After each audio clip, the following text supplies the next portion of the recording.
Exercise of English class 3. First question, choose the correct punctual mark in the following sentence. खाली वाक्यातील विरामचिन्हे निवडा. Where is house? Where is house?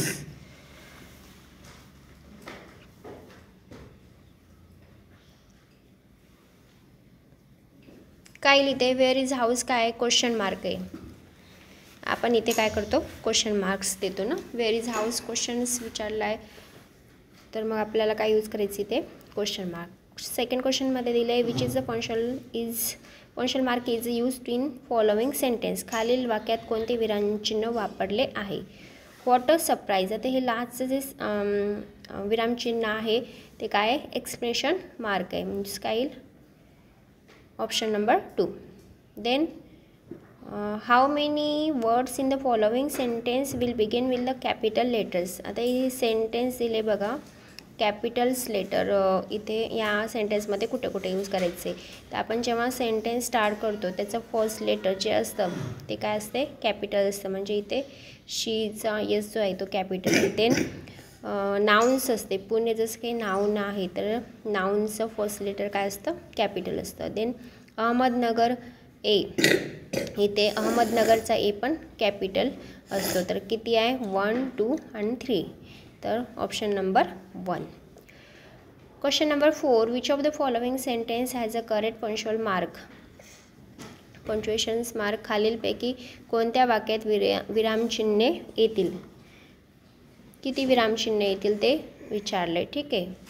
Which of the following sentence has a correct punctual mark. आता इथे आपल्याला तुम्हाला काय करायचं आहे? Correct punctual marks सांगायचं आहे कुठे कुठे आहे. तर व्हॉट्स द मॅटर सुनील. देन दिलं आहे व्हॉट द मॅटर सुनील. लास्टला क्वेश्चन मार्क पाहिजे होता, नाही आहे. फर्स्ट लेटर कॅपिटल पाहिजे होतं, हे पण नाही आहे. What is the matter Sunil. आता इथे व्हॉट इज द मॅटर नंतर इथे कॉमा पाहिजे होता आणि लास्टला क्वेश्चन आहे विचारलं आहे त्यामुळे क्वेश्चन मार्क पाहिजे होता, ते पण चुकीचे. What is the matter Sunil हे पण चुकीचं आहे कारण इथे क्वेश्चन विचारला आहे what is the matter Sunil. तर याच्यामधलं जे फर्स्ट आहे व्हॉट्स द मॅटर सुनील. आता मॅटर नंतर कॉमा आला आणि सुनीलच्या नंतर क्वेश्चन्स मार्क आला. तर फर्स्ट ऑप्शन जे आहे तुमचं काय आहे? करेक्ट आहे. Then question number 5. What is which punctuations mark in the to be used in the following sentence. Which punctuation mark in to be used in a following sentence. खालील वाक्यात कोणते विरामचिन्ह वापरले आहेत?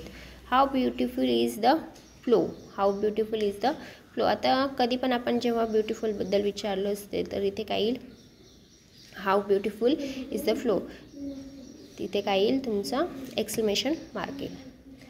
Question number 6. Which punctuation mark can be use in the given sentence. पुढील वाक्यात कोणते विरामचिन्ह वापरलेले आहे? Hello, who are you. Hello. Which punctuation mark in the okay hello who are you. यहाँ पे अभी देखो हेलो के बाद आपको क्या करना है? कॉमा आएगा and then who are you question marks आएगा. तो full stop and question mark कहाँ पे? Which punctuations mark in can be use the given sentence. Hello. Hello की के यहाँ पे देखो आपको कॉमा लिखना पड़ेगा और लास्ट में आपको जो आएगा वो क्या है? Question mark. तो आपको कॉमा एंड क्वेश्चन मार्क्स कहाँ है? क्वेश्चन मार्क्स यहाँ पे जो है थर्ड और फोर्थ यानी सी एंड टी आपका क्या होगा? आंसर होगा. ठीक है.